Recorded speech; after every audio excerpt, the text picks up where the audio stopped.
Olá, meus queridos amigos, muito bom dia! Muito bom dia, muito bom dia! Começando mais uma pílula do nosso amado Evangelho de hoje quinta-feira, de 16 do mês de março. Muita luz, muita paz aí para o seu coração e inspiração para cada momento da sua vida. Porque nada trouxemos para este mundo e manifesto é que nada podemos levar dele. Essa frase, meus amigos, foi dita pelo apóstolo Paulo, está narrada lá na sua epístola a Timóteo, no capítulo 6, no versículo 7. Eu vou repetir. Porque nada trouxemos para este mundo e manifesto é que nada podemos levar dele. Desapego. Desapego é o tema do nosso amado evangelho de hoje. Você se considera uma pessoa apegada? Quantas coisas, assim, no mundo ao seu redor hoje faz, hipoteticamente, com que você perca seu sono? Habitualmente, meus amigos, a gente pensa muito em apego só com questões materiais, o que por si só, claro, já é muito problemático, né? Porque a pessoa que é apegada à roupa que veste, à comida que come, ao lugar onde mora, eventualmente ao carro que dirige ou ao cargo que ocupe, no caso do seu trabalho, todas as formas de apego denotam algum tipo de inferioridade moral, porque mostra que o nosso ser espiritual ainda está materializado. Porque o apego é um sintoma, de fragilidade da alma. A alma fica com medo de aceitar a sua divindade, ou seja, de aceitar quem é o seu Cristo interno. E aí a gente projeta esse medo na tentativa de tentar se sentir seguro. E a gente vai se apegando a tudo que está ao redor, não é assim? Só que além dessas questões materiais que a gente já conhece tão bem, existe o apego, por exemplo, a emoções. Tem muitas pessoas que são apegadas a momentos que viveram no passado, não tem? Gente que sofre, passaram-se 5, 10 anos de história e a pessoa está lá atrás.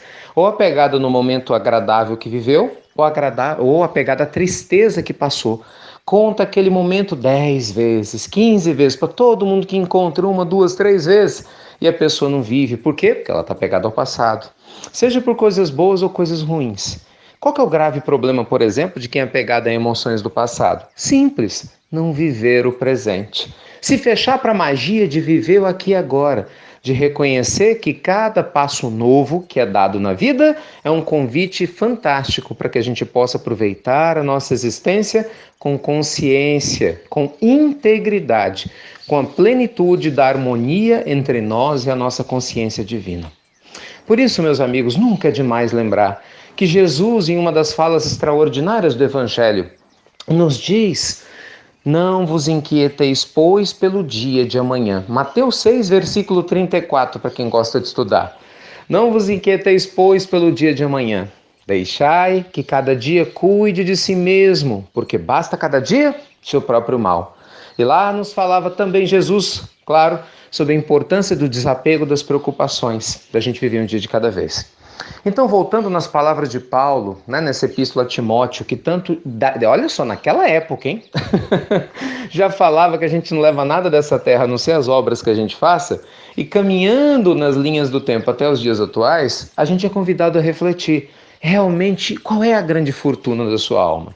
E será que a fortuna verdadeira ela pode ser perdida a ponto da gente ter medo de perdê-la e se apegar a alguma outra coisa? Gente, é claro que não. A grande fortuna da alma é o ser humano que a gente se torna, não é? As grandes boas obras que nós alimentamos no nosso dia a dia é um pensamento nobre, é uma vida reta, congruente com valores morais elevados, não é? É a nossa capacidade gradativa de desenvolver nossa consciência de amor, aprendendo através da compaixão se importar com o nosso semelhante, com outros seres vivos, levar o que há de melhor na nossa alma para estes seres, ajudar cada um a trabalhar no seu processo evolutivo, não é? É se alegrar com a alegria do outro, é se alegrar a ajudar o outro a vencer a sua tristeza, é se alegrar a aprender com a aprendizagem que o outro vai ter, tanto da sua alegria quanto dessa tristeza. É se alegrar conosco mesmo.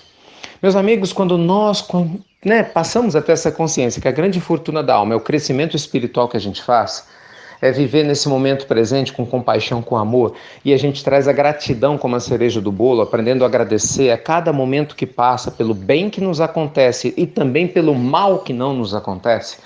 Quando a gente passa a ter essa consciência plena de como a abundância divina é presente na nossa vida, apesar de tudo, o desapego é algo natural. Porque a gente vai perdendo o medo, né, o vínculo às coisas materiais, porque são transitórias, é ou não é? Uma hora você tem, outra hora você não tem. Mas o crescimento da alma nunca se perde, a gente só passa a ter mais. No sentido não de ser melhor do que ninguém, porque senão vira um apego, né? A ideia de se comparar, eu sou melhor do que o fulano, também é um apego. Mas no sentido de ser melhor e mais maduro do que si mesmo. É como diz um amigo, outro dia eu disse aqui na Pílula do Evangelho, muito divertidamente, eu fico feliz porque hoje eu estou melhor do que ontem, embora ainda esteja pior do que amanhã. Ou seja, amanhã vai estar melhor do que hoje. É um crescimento contínuo. Essa ligação com alegria, com a vitalidade, com o prazer de viver e de enxergar coisas boas onde a maioria das pessoas só tem olhos de queixa, só tem olhos de reclamação. Então que a luz divina te abençoe nesse dia de hoje, que você se sinta estimulado a se desapegar daquilo que tem te prendido e impedido você de viver a sua verdadeira felicidade hoje. Lembre-se, se caixão não tem gaveta, como diz o ditado, para levar coisas materiais, nossa alma também, embora tenha gavetas psicológicas que a gente possa levar más lembranças e recordações, certamente ela não merece isso, concorda? Então que tal a gente se curar aqui agora, se desapegar daquilo que não tem nada a ver com o nosso crescimento interior e passar realmente a viver de uma maneira mais plena, em contato com o que há de mais sagrado dentro de nós mesmos, já que a gente teve tantos exemplos nobres de como fazer isso, tá bom? Ótimo dia para você, muito otimismo para sua vida, pensamentos salutares e acima de tudo amor fluindo através do seu coração. Obrigado, viu, meus amigos, por compartilharem nossa Pílula do Evangelho, tanto em português quanto em inglês. E você já sabe, até breve, até muito breve.